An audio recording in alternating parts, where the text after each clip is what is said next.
Okay, let's start with Angel. He goes, talk about the NBA All-Star game. Wasn't always like that back when Magic, Jordan, Bird, Shaq, Kobe played the All-Star game. Was all about bragging rights. Best from the East versus the best from the West, not whatever the hell 2024 game was. Yeah, exactly. I go back. I think USA versus the world for charity, that'd be good for all people concerned. I know John's got some other ideas, but I do like the integration of the WNBA players, not as a WNBA team playing against the NBA stars. I don't think that would look very good, but having them in skills competition, I think the 3-point shooting thing is really cool. Yeah. You remember when the slam dunk contest first started in the 80s? Sure. And remember all the stars used to do it. Now we get like these bench guys that are in it. But to me, the All-Star game itself has not been relevant for decades. Yeah. Concur. And again, guys don't want to get hurt. That's why it's a 3-point shooting contest. So concur. I mean, how those tickets must cost a ton of money. What a waste of. I went to an NBA All-Star game at the Forum in LA when I was working in Phoenix. And it was great to see all the players at different jerseys and uniforms. But it wasn't a game. It was as poor as the NFL Pro Bowl. I mean, the only legitimate game is baseball's All-Star game, the Cal Ripken type appearances. That still means something. Yeah, it does. Yeah. I agree. Okay. Let's keep going. Let's go here to Chris. He says, Smacksaw, if a Bucks Thunder NBA Cup championship game is played in Vegas and there is no one watching it, did it really take place? 82% of all shot attempts being missed threes has made the game less appealing than I Love Lucy reruns. Yeah, I thought it was poor. And again, the concept initially was to do something different, but it's mid-season. It carries no validity, does not have a lot of clout. And, the bad guys don't get the play. And I just, that whole concept, it's all a gimmick. And I just don't think it's worked very well. Speaking of Vegas, they had a bad week on the golf course too. The quote, showdown, PGA versus LIV. I don't think anybody watched it. Why the hell it was on a Tuesday afternoon at 3 o'clock West Coast time? Made no sense to me. Why not on a weekend? I never even heard of this. Yeah. The Brooks, Koepka, Rory, McIlroy, Bryson DeChambeau, Scotty Scheffler 4-man playoff. PGA kicked them in each of the playoffs. LIV guys didn't even hardly show up. I thought it was poor. Again, that was another made-for-TV event. Bad decisions. What do you think of those ones where it was like Tiger and Phil, and then back in the day, it was novel. That was the first time, and now they keep redoing it, trying to reset it, restage it, and this one was a disaster, I thought. Well, I thought it was cool. Sometimes they'll get like Seth Curry or Charles Barkley, and as they bring other stars in. It's like, remember back in the 70s, there was the ABC Battle of the Network Stars. Sure. And you got like Joyce DeWitt from Three's Company running the 100-yard dash with Gabe Kaplan from Welcome Back, Kotter. It kind of has that sort of a feel. Oh, bad TV. Okay, thank you for the input, Chris. Okay, let's go here to Daniel. He goes, Rancho Penasquitos, hello, from Baja to the Canadian Rockies. RP checks in here. Do you have any questions about the best topics on the table on any podcast around? Always great to have you. Tell your friends what we're doing here Mondays and Thursdays. Thanks for joining us, Rancho Penasquitos. Okay, let's go here to David. Betting $100 that Michael Vick gets fired or arrested for dogfighting, spouse abuse, sexual harassment, or drug possession. You can't rehab a guy like that. Oh, come on. You're piling on ancient history. Let's give Michael Vick a chance. People grow through mistakes. And he was involved in a really bad situation. He lost all of his endorsements. He went to prison. He was suspended, but he stayed out of trouble since that point in time. So give him his opportunity. I'll be fascinated to see what he can do at Norfolk State. But as John and I talked about early in the podcast, they don't have financial resources unless he can be a magnet to get people to contribute to help the Black historical universities and colleges. And then can he be a magnet to draw players? I mean, Deion Sanders did because of his persona. Can he get good assistant coaches or former NFL guys who want to coach to come in and coach at the Norfolk State level? So give him an opportunity. Did he make a lot of bad decisions as a kid? Yeah, a lot of guys have, but he stayed out of trouble since that point in time. You like to see the stars go into coaching, but how often do we see cases where you get like a Magic Johnson and he has trouble being a head coach? Boom. Right, because it's a whole different animal than being a player. When I think of Michael Vick, I always think of Ron Mexico. Do you remember that whole thing? It was like the fake name, and that was that during the whole dog fighting scandal? That's a good question. I haven't thought of that in 100 years, but that was a long time ago. Yeah. But stupid mistakes, paid a price. He lost all of his endorsements. I mean, he was a hot commodity at that point in time.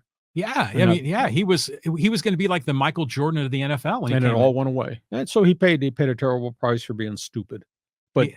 I think guys deserve a second chance. The fact that he stayed out of trouble since that point in time. Well, he's had some success on the television as well, Yeah. hasn't he? I think like some of the studio shows. Yeah. So, and he's doing it in his hometown. I mean, he's from that Tidewater area of Norfolk and Hampton Bay, and so that's where Norfolk State But is. he went to Va Tech, but that's on the other end of Virginia, right? Yeah, that's in Southwest Virginia. And he was a developmental quarterback who became a really good college quarterback and then had success in the NFL, but running quarterbacks don't survive in the NFL. He did things as a college quarterback I don't think I'd ever seen before. Yeah. Now everybody's doing it. Yeah, Because there's so many great athletes out there. no doubt. Okay, David, thank you. Okay, let's go here to Jeff talking college football playoffs. He says, I hope Indiana, SMU, Texas, and Tennessee win their playoff games. Well, Indiana to me is a long shot because we saw, I mean, Indiana's kids played really hard. And Curtis Works, a fine college quarterback, but it all caught up to him. And they couldn't play 4 quarters of football against the Buckeyes. And now you're going to play Notre Dame, which is really rugged. Notre Dame's big-time offense and a really good defense. SMU surprised me because I thought they were in big trouble in the ACC championship game, and they came back and won it. So SMU is really dangerous offensively. I don't think they're getting a lot of national recognition. Texas is good. Texas Clemson's going to be like 1963 college football. It's going to be a war. And Tennessee is one of the best offenses in the country that nobody's paid any attention to. And now you got this glitch at Ohio State with Ryan Day and can't beat Michigan 4 years in a row. And now they're kind of limping in here. I think the thing that's kind of really weird is I don't know that quarterback who came from Kansas State, Will Howard, is explosive and dynamic enough to be a difference maker. He makes plays, he manages games, he's surrounded by great skill. But today's modern day superstar teams have superstar quarterbacks. I'm not sure that Will Howard is a superstar quarterback. So Ohio State loses. Holy cow, next Monday might be terrible in Columbus, Ohio. Yeah. Ohio State expects to win it all every year. You were kind of, dismissing the whole idea of this expanded playoff in the very beginning. You thought there would be these big blowouts, 66-7, and these kinds of lopsided. Might be. Well, there might be, but some of these games could be competitive. I mean, can you imagine if SMU won? I mean, and who they're playing against Penn State, right? So imagine if some of these higher seeds, beat some of the favorites. I mean, this could be a really exciting bracket. Weren't you the one a year ago this week, or maybe it was 2 years ago this week? You were the one that was pronouncing TCU unbeaten. Look at TCU, and they got beat 51-7. Yeah, well, but TCU. To your point, they were in the championship game, right? And that's the one that was the blowout, wasn't it? Max Duggan was a quarterback, and they got killed. But what I'm saying there is that even in a 4-team playoff, you still get lopsided results. So let's just hope we get a couple of underdogs that kind of flip the bracket and really turn college football on its ear. Okay, we'll see. Saturday's going to be fun. You wanted 12. We got 12 teams. We'll see what happens. Next question. Okay, this is an interesting one. This is from XX Revolution. It says, Lee Hacksaw Hamilton, will you please turn on the closed captions? Thanks. This listener I mentioned this before. I think to turn on closed captioning, that's something that happens on the viewer's side. It has to come at your end of the computer, but how do you do that? I don't know, because I think the way it works, at least my understanding, is that YouTube has an algorithm that translates it or does the closed captioning automatically. So I don't think it's something that we turn on. I think it's something that our listeners and viewers If he's watching on his cell phone or on his computer, he can do that? Yeah, like I know on YouTube, you can hit the gear icon in the lower right, and then you'll see closed captioning as one of the options.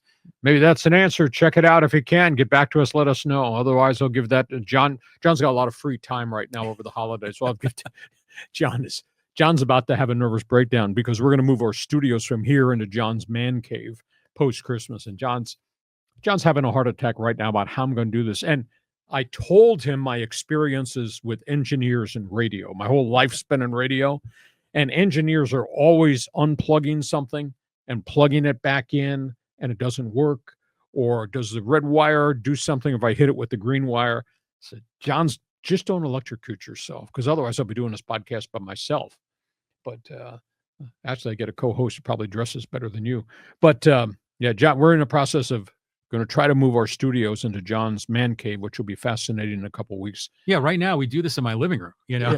And John doesn't electrocute himself. He's got a studio in one of his multiple living rooms in his castle. well, that's why the thing is, at some point, your wife says it's time to move the podcast, especially since we're empty nesters and we got a couple of extra rooms. Okay, so I may show up doing this by myself, or we might be in a new studio. Just depends whether John takes the red wire and puts it into the right socket rather than the blue wire. Otherwise, we'll start a nuclear war with North Korea. I knew that line was coming. Okay, let's go here to T. Willie. He goes, can confirm dads love gift cards. Bingo. Dixieline Lumber's #1 fan. Hey, you go to Dixieline, you tell them to tell their people, hey, we heard about you on Hacksaw's podcast. We love it. Okay, going back here, Jeff had another one. Uncle Rico is highly underrated. You should see how he threw that steak at Napoleon. You can't teach that. Okay. LOL. All right, next one. Okay, keep on moving. This is a good one from T. Will as well. Kirk Cousins has always been one of those placeholder quarterbacks. He was never going to be the guy that wins you anything. Yeah, but at $36 million a year, don't you expect to be in postseason and have some success and win some big games over the course of the regular season? He's hardly ever done that. And that may sound insulting to say all he does is pile up empty statistics, but look what's happened in Atlanta. He was going to be the difference maker with all the skill guys that they had drafted, the Drake Londons of the world and the what's the tight end, Kyle Pitts and then Bijan Robinson. This was going to be the difference maker. And to see a veteran quarterback last 5 games, 1 touchdown, 9 interceptions, and look timid and look scared and look late on his progressions and then deliver the ball into coverages he should never throw it. So what's happened to him? It's like he woke up an old man. Yeah, it's weird, isn't it? Yeah. Now, I'll give credit where credit's due. Is Grande, who's one of the co-hosts on Kaplan and Crew with Scott Kaplan. He was saying how wherever Kirk Cousins had been, he had excellent coaching. If it wasn't Shanahan, it was someone else. And now he doesn't have that like really high-end offensive coordinator in Atlanta. Yeah, he's got Raheem Morris as head coach. Their play calling to me is abysmal. I mean, watching Atlanta Falcons games like going to the dentist. It's terrible. I mean, their play calling and their dynamics and what are they doing? They played the Chargers game a couple weeks ago, and I just sat there. I almost fell asleep. It was just awful to watch what they were trying to run and not using all their skill guys down the field. But then he gets, in the face of pressure, the decisions he was making. Throwing in a triple coverage and throwing late to guys, he had 3 or 4 interceptions in that game alone. How old is he?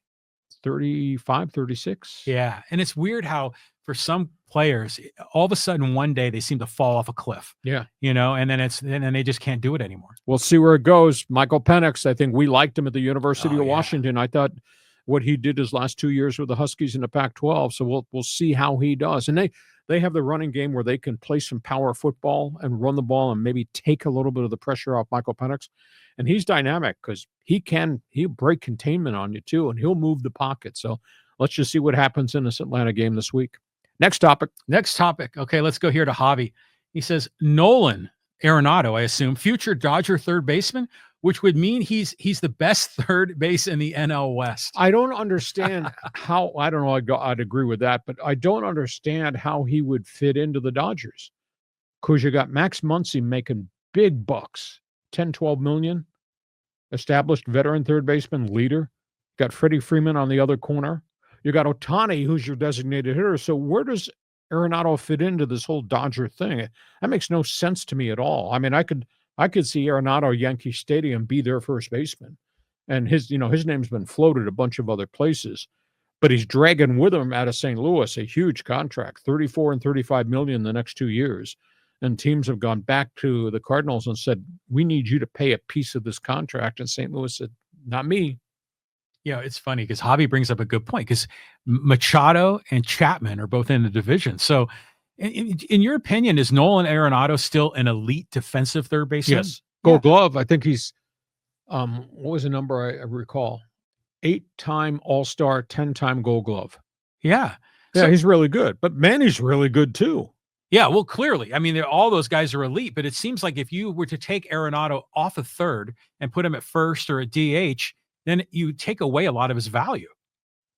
as a third baseman defensively, but who's to say he can't do that at first base if he's pretty good? I Mhm. think the bigger concern with Arenado is his statistics offensively 2 years in a row have dipped a little bit. It's not a downward slope, but he's not what he was before. Still hitting home runs, but he's not hitting 285. So if he's hitting 245, 250. So a little bit of concern, but it's only a 2-year contract. You're not talking about 21 years here. You know what's interesting is you think about like the stereotype of every position on the field. Sure. You know, where like the first baseman's the tall guy that can hit bombs, and the second baseman is the scrappy guy that's not quite as athletic as a shortstop. Third base, and sometimes you think of the prototype as like a big stocky guy like Ron Say that can hit bombs. And other times they're like an Alex Bregman that used to be a shortstop and they're an elite defensive player. When you close your eyes at third base, who do I see? Brooks Robinson. Mm-hmm. How about Ken Caminiti? I mean, for a short period of time, yeah, yes. Yeah. But I'll be intrigued to see. St. Louis is desperate to get pitching, and they want to get out from underneath the contract. I think Arenado is going to be traded. I still go back to what I said, I think it was last week, and I said it on an Angel podcast in which I was a guest host. I'd love to see him with the Angels. Oh, yeah. Artie Moreno keeps saying, budget's going up. You got the TV deal done. Budget's well, go ahead. I've been critiquing that Angels should not be shopping during the Christmas period at Dollar General. Go get Arenado if you want to regain credibility with the Halos. If you get Arenado and trade him Reed Detmers and somebody else, now you got cornerstone player, whether that's first base, third base, because now you got Arenado and you still got Rendon and you still got Trout and all these other short-term rental guys that maybe you can get a decent season out of Travis d'Arnaud behind home plate. And you got O'Hoppe, and they think they're going to get Zach Neto back early in the season at shortstop. But if you get Arenado, that's a huge boost to your credibility. Yeah, of course. I mean, that's the one that makes the most sense.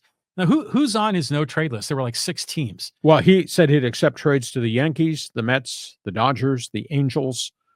I think Boston might have been in there, but there were 6 and I think total. It was either Philly or Baltimore was the 6th team. I think it was Philly. Yeah. So, but he's a SoCal guy, so it'd be cool if he came back, but yeah, it's kind of hard to figure out a way to fit him on the roster with the Dodgers. Again, they've got like 100 guys. They're going to have to whittle down to 26. I agree. Thank you for the input. Okay, let's go here to Lenny, the cool Dawson. So what with Brady's input? John Elway couldn't graft a quarterback to save his life. Yeah, we've been down this road before, but give Brady his opportunity. I mean, he's an intellect. He was trained. He knows the NFL vis-a-vis Belichick's demand on him.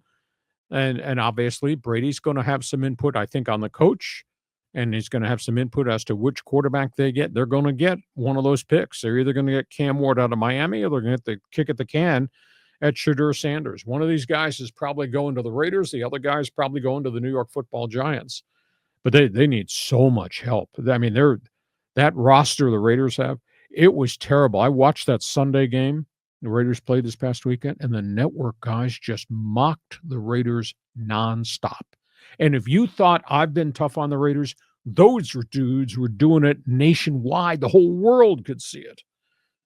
They were talking about bad drafts, bad front office hires, general managers, coaches, Gruden included.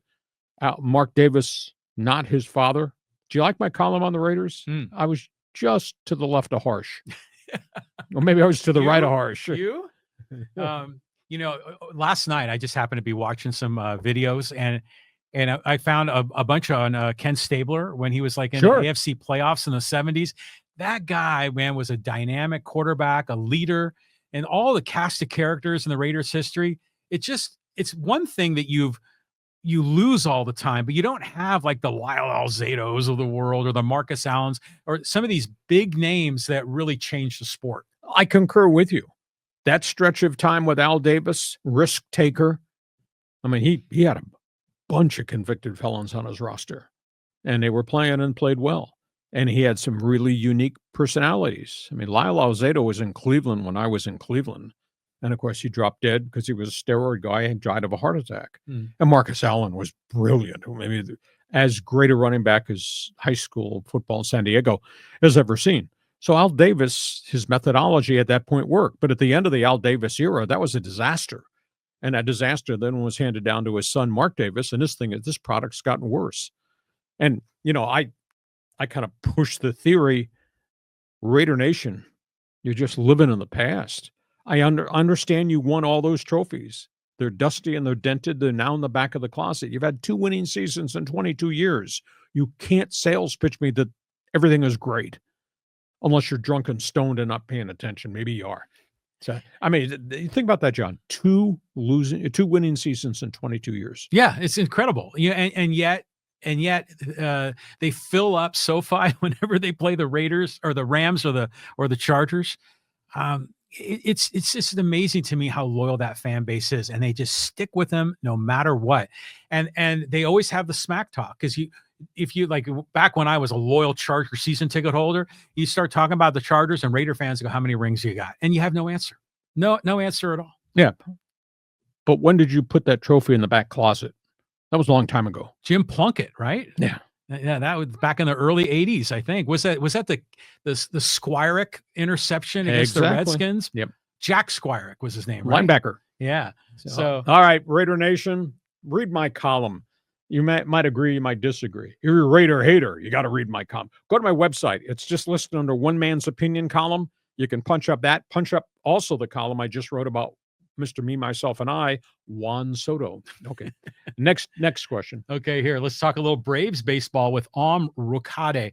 Sir, how effective or ineffective do you see the Braves' Ronald Acuna Jr. after his both knee surgery? What role will best utilize him? I think they're really concerned about the breakdown issue with him. And he's got hurt because he's played so hard, running into fences and things like that. It might well be that he's better served to be their everyday DH. For a year coming back, just to try to keep him on the field and keep him healthy. Braves have been really active in terms of offseason acquisitions, trying to forge some depth in their pitching staff. And they've had so many significant pitching injuries. I mean, Spencer Strider is not going to be ready to start the season, but they've developed a group of pretty good young pitchers. But I think they have to protect Acuna from Acuna. And I think maybe making him the everyday DH is a safe way to do it, so he's not getting hurt again. Because, once you've had Achilles, once you've had knee problems, the risk of that happening again, I think, is greater. But even with those problems, he's still just a spectacular athlete. Stud. Now, I think of him sort of like as on the level of a Fernando Tatis Jr., just this 5-tool guy that can just do anything on the field. But isn't it amazing how didn't they win a World Series without Acuna that one year? It was just as remarkable to me. Yeah, again, good people around them and really good pitching, but all that pitching's broken down. Last year they had, I want to say 4 or 5 starters gone for incessant numbers of games on the disabled list with elbows and shoulders and forearms. Well, one of those pitchers, I think I just saw a headline today. Was it Soroka? Yes. That signed with the Nationals. Yeah, and he was a really promising star, and he had 2 years of shoulder surgeries, and just they gave up on him, and he bounced all over the place. He was with the White Sox and with the Tigers. It just didn't look like the same pitcher. So he may have signed with Washington, but he's got to prove that he can be what he used to be, because he was really a bright light. Oh, he was. Yeah. Yeah, before he got hurt, he was very special. On we go. Next question. On we go. Let's go to Johnny talking about the Chiefs and Patrick Mahomes. He says, Mahomes has no room to complain to the NFL since they have refs on their side. Illegal procedure. False start. Not on anybody wearing a red helmet, though. Never, ever. Their left tackles and their right tackles are guilty so much.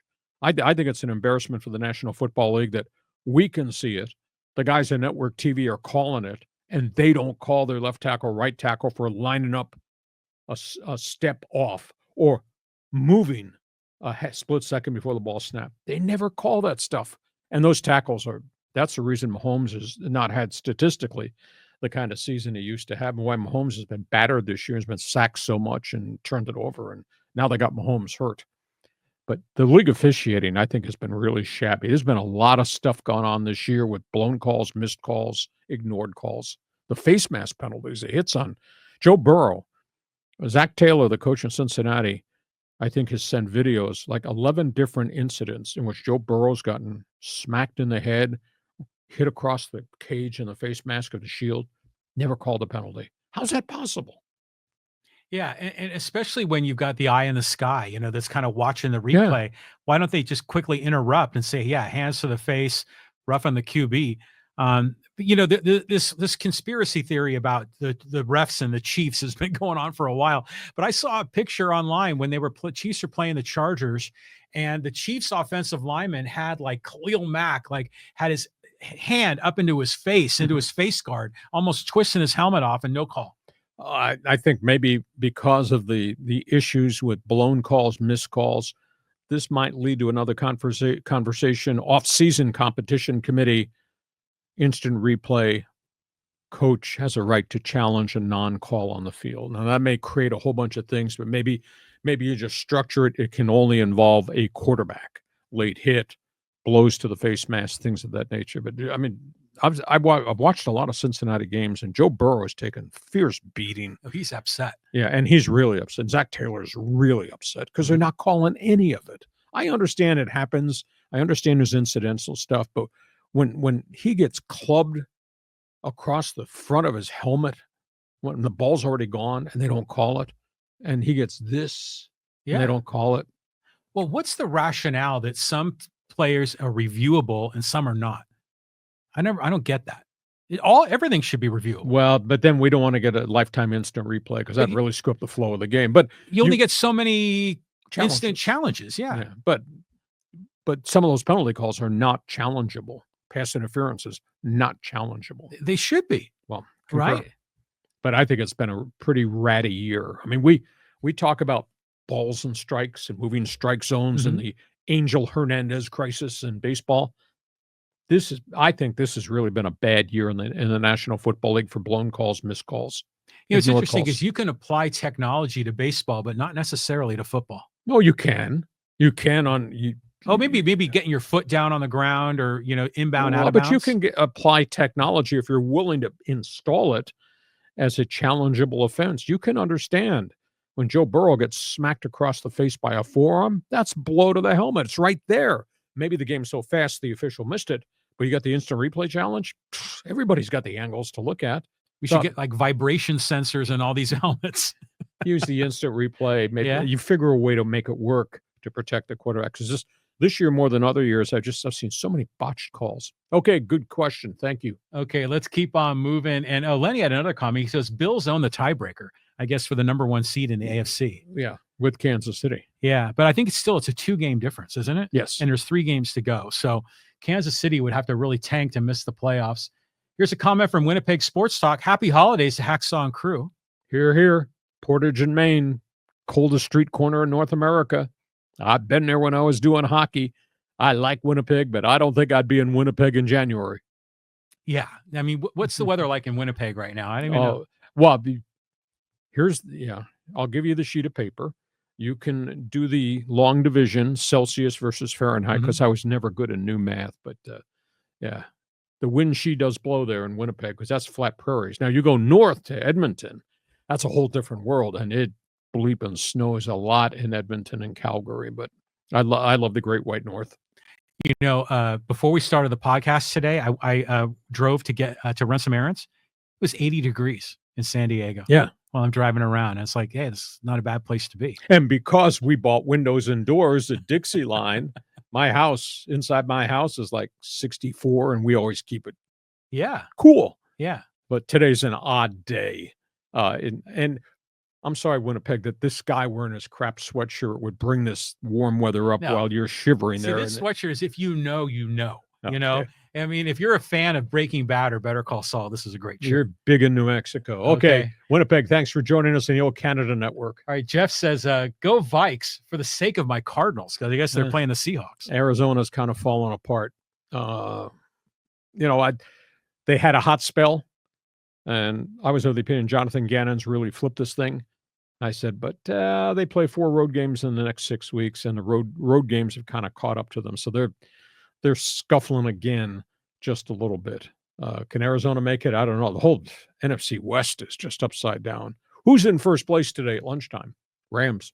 The Rams. The Rams are in first place. Can you believe that? The Rams were 1-4 when the season started. They were in first place. What a job Sean McVay has done. You said their season was over in September. Yeah. And it ain't over till it's over. Well, I knew it was going to be painful because they were playing so many kids on defense. And then, Puka Nacua got hurt. Cooper Kupp was not cleared to play. And now look at what's happened since those guys came back, and those kids who are force-fed defensively, they are playing with their hair on fire. I mean, they're right now a really tough team. Now, they're going to get to the playoffs. They might be one and done because playoffs are a whole different storyline. But what a job Sean McVay's done. And Stafford has willed them to victory. And now Puka and Cooper, they're going to get the tight end back. Tyler Higbee's just been activated. He's been gone since last year with a knee injury or a broken leg. He's back. So, I mean, they got all their weapons finally together at the most important time of the season. Playoffs are just around the corner. I think it'd be awesome to be a Rams play-by-play guy because you get to say Puka Nacua or Cooper Kupp all the time, and those names are kind of fun to say. And you'd say number 18 and number 10. Now, I tell you, I've become a real big Matthew Stafford fan, and I'm violating the rules in the press box, no cheering in the press box, but he's such a hell of a guy. He's such a great leader. He does so many things for charity back in Detroit still, and obviously in Southern California. He's just a great man. Lovely family. His wife's a cancer survivor, and they've done so much for cancer victims. He's my, if I had a vote for Walter Payton Man of the Year, Matthew Stafford probably gets a chunk of it. Yeah, he's a good guy. Yeah, and I know his wife is very outspoken on a lot of stuff. Yeah, but like I say, he's such a great leader.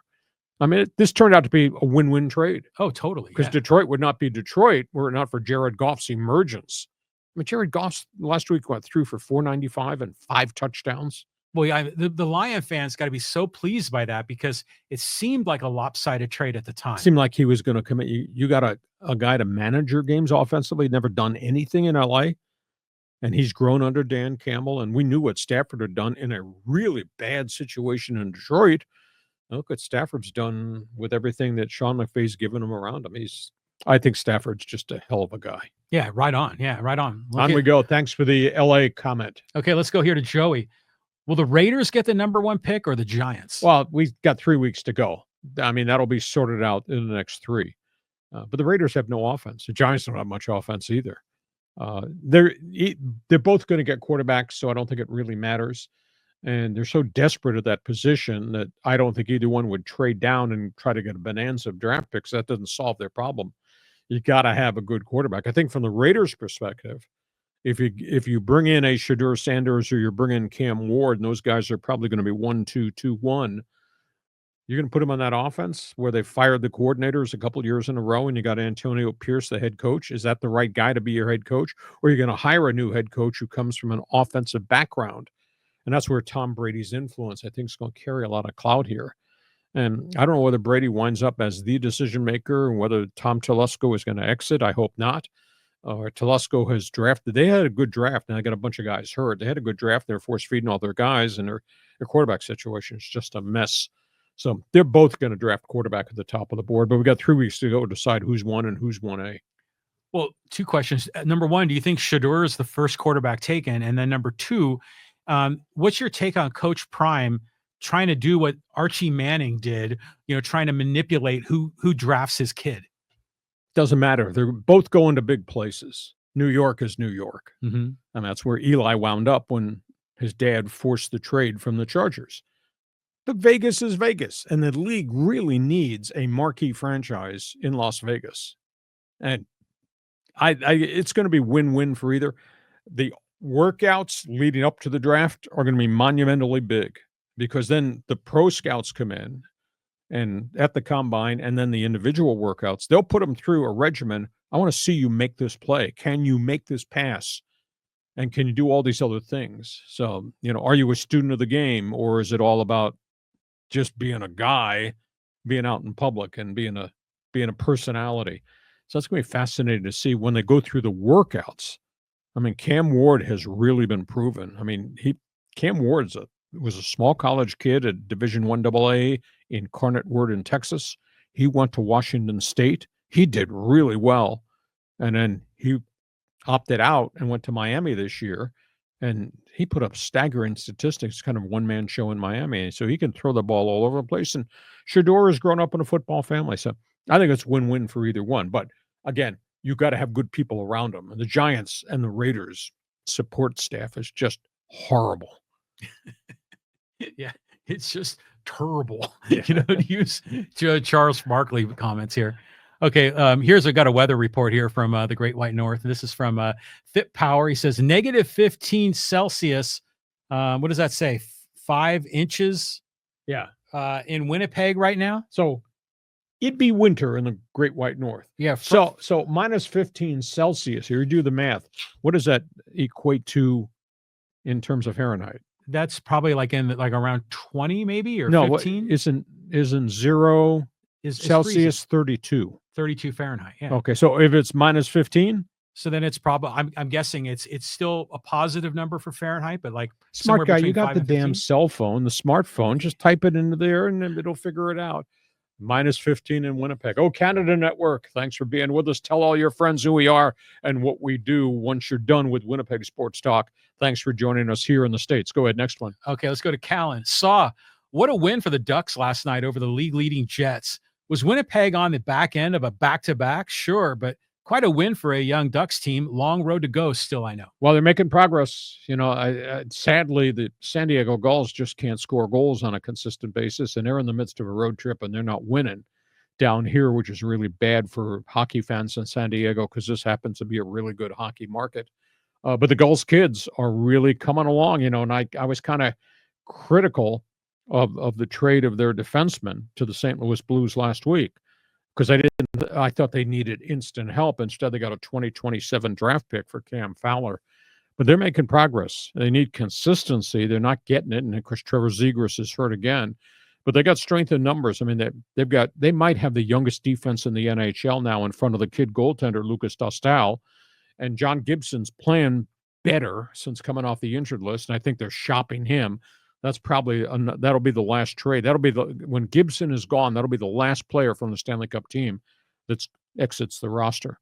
So they're not there. They need to continue to build, and they're building skill guys, and they're going to have another high draft pick this year because they still are in last place. And obviously they're playing all their young defensemen, probably the youngest blue line core in the whole league. And some nights that's good, and some nights that's uh-oh. So they're making progress. I wish our product here was better because I feel bad for the Gulls leadership, the coaching. I feel bad for the fans because this looks disastrous again. I think the Gulls have played, I want to say 26 games now, and they've won only 8. Ooh. A bunch of overtime losses too, but it's tough to score goals. They get too many kids, and they're just not scoring goals with any consistency at all. Well, you know, the Ducks' opponent were the Winnipeg Jets. Yep. I mean, what's your take on the Jets this year? They were 14-1 out of the gate, but they kind of cooled off. That's still a pretty good hockey team. You still got 2/3 of a season to go, and they'll be a force. Got to stay healthy, but 14-1 was wow. But then they've kind of hit a bumpy road lately. Yeah. Okay. Want to do some social media? Yeah, let's do it. All right, here we go. Let's go down our list, and okay, let's talk a little Juan Soto. And this is from Jeremy. He goes, Padre fan here. When an owner worth $22 billion loses out in the Ohtani bidding war, and then his team loses in the playoffs to the team that got Ohtani, something like this is bound to happen. Having that much money and sticking your thumb in the eye of your crosstown rivals and the attention of the team that beat you in the NLCS. If you're a multi-billionaire, that's priceless. Well, you got Steinbrenner versus Cohen, and Cohen is very open. Screw the luxury tax. I don't care. There's talk. I mean, the Mets aren't done, although they gave Soto a wad of money. I don't think they've gotten any guys that change anything in their pitching staff. The theory is that they might have a payroll of $380 million by the time we get done with the winter, which is absolutely amazing. Yeah. But, that's out there maybe. What if? All we know is what the Mets paid to get Soto, and now what the Yankees have done in response. I mean, the Yankees have got 3, and they're now making contract offers to go get a first baseman. And if they steal Pete Alonso and he becomes the Yankee first baseman, what the hell are the Mets? What kind of team are they going to have? Now, Bregman is still in play. Alonso's in play. Potential trades are still in play. But the Yankees have taken all the Soto money, which he turned his back on, and have turned it into 3 players with a 4th guy still to be delivered. I tend to think the Yankees won this thing, even though Soto and his MVP credentials have gone across town, because there's nothing on that Mets roster that scares me. Or am I wrong? If you're a Met fan, pile on, go ahead. But I know what I know, and I don't like the Mets roster. I don't like the Mets pitching staff at all. It's funny, is this obviously is a free agent maneuver, But the two trades involving Soto, you can make an argument the Nationals and the Padres both won those trades. And now we have a sort of kind of like a trade, in New York. And I think you can also make the case that the team that got rid of Soto is the team that won. There's no doubt Soto's got great credentials. 285 lifetime hitter, I think 201 career home runs so far. But there are deficiencies. On the field, he plays the outfield sometimes like there's landmines out there. Oh, totally. If I don't catch the ball, it might kill me. It might hit my head. He doesn't thunder on the bases. I mean, he's heavy-legged, etc. And then there's the whole clubhouse chemistry thing. I mean, the stuff that happened in Washington, well, obviously what happened here, the way he conducted his exit business. He has no friends in the Yankee clubhouse. He's never talked to anybody since the last game of the season. Nobody called to say, great year. Nobody called to say, good luck to you going to the Mets. Congratulations. Nobody. What does that say about Soto the person? We know what he is, quote, as a player statistically. We also know the deficiencies as a player. And now you got the Yankees. They're stockpiling all these players using Soto's money. I said this to John. I went back and did an evaluation of Soto's statistics. And this is a guy that turned down $440 million from Washington and forced the trade, and then forced the trade out of San Diego. He hit 236 one season. He hit 246 another season. Yeah. Dude is making $51 million this coming year in New York. If dude's hitting 236 or 246, his life's going to be miserable in New York. Oh, yeah, for sure. I mean, he's going to get raked over the coals by all those tabloids and everything else. I just remember when the Padres got Soto, I was really excited. And I kind of like the Soto shuffle, and all that, just a little bit of brashness, the way he nods at the pitcher. Yeah, that was a good pitch. While I was hitting 226. Yeah, well, that was the other side of it. For 3 months. We saw how his performance was subpar. We saw how that attitude seemed to rub other teammates the wrong way. So, Steve Cohen, you guys inherited him. We'll see what happens out there, but I'm relieved as a Padre fan that he's not here. You're a baseball fan. Go to my website. Read my column I wrote on Soto this week. I did some great journalistic stuff. Yeah, you did. If I write it, I mean, I got him addicted to reading my column every day. If I wrote about Soto, you should read what I wrote about Soto, and you can always email me back because there's an email address right on my website. But I was bothered because he comes off as Mr. Me, Myself, and I. It's just a great line. It's perfect for him. Great offensive player, but there's so many other deficiencies, I think, as a player, and some of this junk turns me off as a person.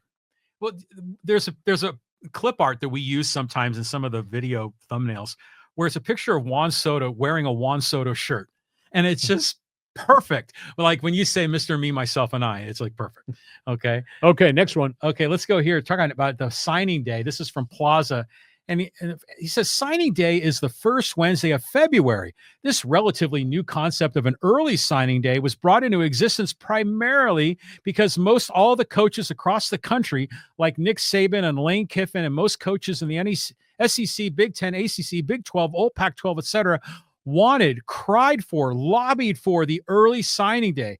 It wasn't that big a deal until NIL and the portal became out of control monsters that they are today. It's laughable that coaches are whining and crying now after they got what they wanted. Yeah, but these are all separate entity things. I mean, the early signing date was great. We're going to offer half our scholarships. We lock down the guys we really want. Then we can use the back half with the scholarships we have left to evaluate if anything changes or the transfers. So it made sense.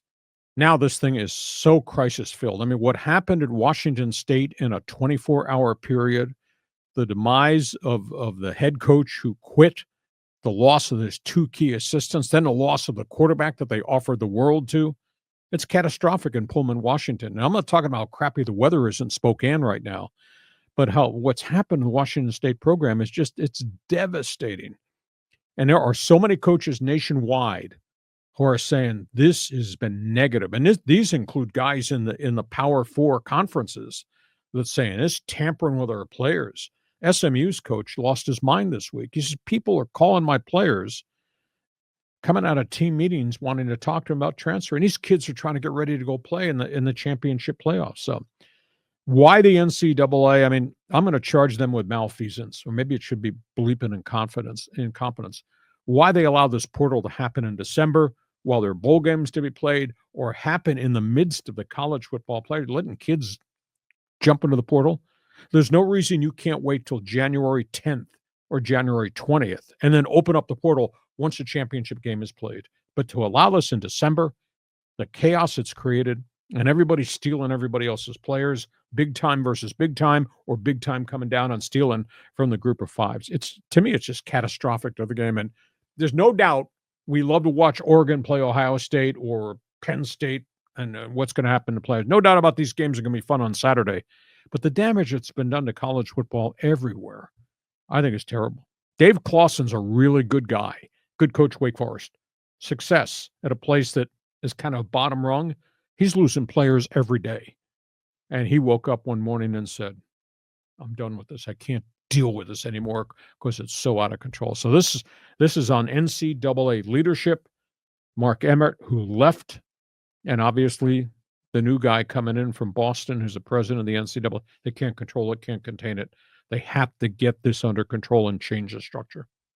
Isn't it like hypocritical for coaches to be complaining about this? Because the coaches are making 2 million, 5 million, 10 million or more a year. They have essentially a marketplace where they can shop themselves when their contract's up. But the players, they weren't getting anything before. I mean, the TV money for college football and basketball is like shooting through the roof. And then Ed O'Bannon, wasn't getting paid for name, image, and likeness, and he sued, rightfully so. And everybody's suing the NCAA now every other week on some occasion. Yeah, well, see, players have been screwed for decades. Yep. So ultimately, this is good for the players. I think good for the sport, but they got to just solve the logistics. The calendar of events has to be changed radically. And they're saying they are changing the transfer portal. It will be a 1-month portal. Now the question is, move it from December into January when all the games are complete, and to give these players 24 days to make their decision, stay or go. But this is disgraceful. They got these players at SMU. Their quarterbacks are getting phone calls the minute they leave a team meeting from, quote, agents who want to shop them, and they're trying to get ready to play Penn State. Yeah, well, it's nice to be wanted. If you're one of the players, that ain't so shabby. But yeah, they need to kind of put some guardrails around it. Okay, let's do a couple more social media here before we put a lid on this. Okay, let's go here to Marco. He goes, Miserable Mark asks, why is Lee such an Angels hater? I am not an Angel hater. You've heard me talk glowingly about all the things they did back in the day. You heard me talk about how the whole atmosphere of Angel baseball changed when Artie Moreno bought it from Disney, which had kind of let it fall into neglect. But then you get all these mistakes that Artie Moreno made and the contracts he gave out to troubled players, injured players, players with bad attitude. And look what's happened. 99-loss season. You have not been in the playoffs in a decade. You have wasted away the career of Ohtani and Mike Trout. I'm just dealing with the facts on the piece of paper with opinions. I'm not an Angel hater. Orange County is a market unto itself. I think if you put a winner in Orange County, you will draw 3 million. But Artie Moreno's made so many mistakes. So I'm not sure why Marco, you come up with the ideology, I'm an Angel hater. I'm just dealing with where your franchise is, what it's become under that owner. And like I said early in this podcast, if he can get Nolan Arenado here in a trade, do it. Because then you rebuild your credibility. And by the way, you probably make your lineup a lot more. Now, whether or not they have anything left in the farm system is going to make the next jump up of players who help them, I don't know. But this shopping a Dollar General sounds good, okay. Getting Kyle Hendricks and those guys is good because those are established players, the Kevin Newmans of the world. That's not going to make you a pennant contender. Now, you get an Arenado in a trade, now suddenly the fans will take a look-see and say, yeah, Artie's really desperately trying to make this happen. But if they come away from what's left of the offseason, they haven't done anything of significance, then I'm going to continue to be critical. I'm not a hater. I'm just dealing with where you are, which is a 99-loss season. I don't know, John, is Marco right or am I right? Yeah, the fans are always going to be lovers and haters, and they're always the ones that are fighting it out. Journalists attempt to be objective, and I think you do to a great degree. You'll call it like it is, good, bad, or ugly. But have you ever experienced other journalists, that you've crossed paths with that legitimately were lovers or haters of certain teams? That's a good question. I think it's my perspective of the role of the guy. If you're a talk show host on a flagship station that has the rights to your team, I would not bash my team that's on my station. However, I would make pointed comments to get John, Life of Riley line in Poway, first-time caller. What do you think about what I just said about that bad trade the Padres made? And I'd let John make his critique comment, pro or negative. Okay. Role of a columnist in a newspaper is really different. I think columnist has a right to write and say whatever he wants. Columnist has a right to use the word Dollar General as it relates to the player acquisitions the Angels have made. Columnist has a right to say this is bad for baseball to allow the Dodgers to defer so much money, the Ohtani contract, but the union has signed off on us. So what the Dodgers are doing is okay under the umbrella of the collective bargaining agreement. Now, the columnist doesn't have any vested interest, I don't think, except to tell the truth or express an opinion about who's done a good job, done a bad job. A little bit different if you're a play-by-play guy on a flagship station.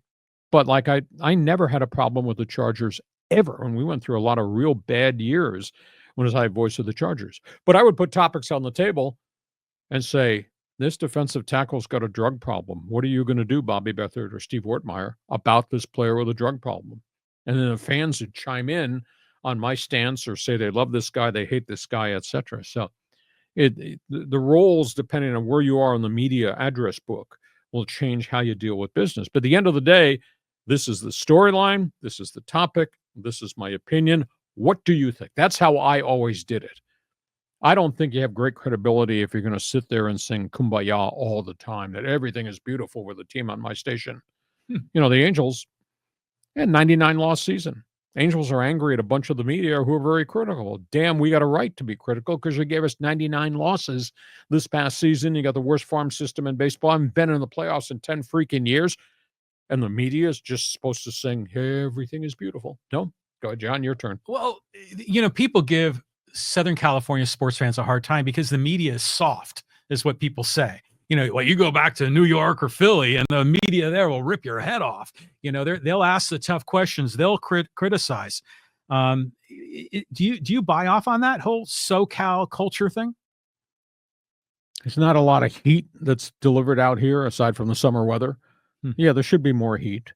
It's a responsibility of the guy in the media to say, okay, I totally disagree with what you just did, or I'm going to question you why the hell you've done such a poor job. Scoreboard does not lie. You are what you are. New York, that's a really extreme area. Boston, Philadelphia. I mean, there's a lot of critics out there, but that comes with the territory. And if you don't like it, you ignore it. Don't respond to it. If you think somebody's been really unfair, okay, that's fine. You don't have to answer those guys' questions. If you want to go to war with somebody in the media over what they think is really unfair, that's okay. The media will probably respond. Media usually has the last word, though, in those wars. Right. So you better pick your fights correctly along the way. It's a tough call. Nobody wants to live in a negative environment. There can only be one World Series or one Super Bowl champion. In Boston, they are just bagging on the Patriots right now. The print media and talk shows up there. But look at what your franchise has become. And Belichick left a mess behind. So as much as we adore what Belichick has done for Super Bowl rings, Tom Brady, at the end of the day, I think their record since Brady retired is 32-50. Now, they finally have a quarterback, but the roster is negligible of talent. I demand you look at their depth chart and tell me there's any playmakers on the team aside from the kid quarterback that they force-fed. Yeah. So I think the media's got a right to ask the tough-ass questions to Robert Kraft, why you allow this to happen, or to Belichick. But over the course of 24 years, they were pretty good. So you go through cycles. They were good here. They're bad here. You just got to write and comment on what you say. At least that's how I view it. And maybe you totally disagree with me, but I'm not a hater. I'm just giving you the facts and figures. The scoreboard does not lie. Yeah, it's hard to come up with a lot of positives around the Angels these days. Yeah, concur with you. Now, Can it flip? Sure. Yeah. Have they drafted in the farm system? Well, they got the first wave of kids that are there. They don't have enough players. And if the owner is lecturing the media, budget's going up. We solved the TV crisis with a regional network. We will take the budget up. Okay. Why are you shopping at Dollar General still? Get me Nolan Arenado. Go get me Corbin Burns, although 7-year contract to a pitcher, that's a little bit over my line. But go do something to sales pitch me that you're taking a step forward, because otherwise, as much as I might like Kyle Hendricks when he was healthy with the Cubs, was a rock-solid, trusty veteran, or I like Kevin Newman and his multi-position stuff, at the end of the day, you're still 99-loss team. So what have you done? So give me something more that says, okay, we're on the road back, etc. I'm not a hater. I'm just dealing with, I'm sorry, the scoreboard does not lie. That's it. I mean, it's just sad that Mike Trout hasn't had more postseason success. Sure. And he deserves it. Yeah. I don't know if he's a Hall of Famer. Maybe he is. But boy, dude's had a tough time staying on the field. And Rendon, who never had injury problems in Washington, he's missed so many games. I went back and did a statistical study. I think he's played 205 games. He's missed 480 games. It's unbelievable. He's been hurt 4 years in a row. And it's not that he's a bum and he's out of shape. He gets hurt playing the game. Now, he did say something stupid last summer where this isn't that important to me. Well, excuse me. You're making an enormous amount of money. Don't say that. That is inviting a lot of critique, and that's a really stupid statement. Well, especially when there's so many athletes that maybe got screwed in their career, never made it to the show, and that would have been their life goal. And then Rendon says, "Yeah, I don't really care about it." Yeah, I'm making my money on the 1st and 15th, and yeah, that's not good. That was absurd. Hey, listen, we hope you have enjoyed everything we try to bring your way.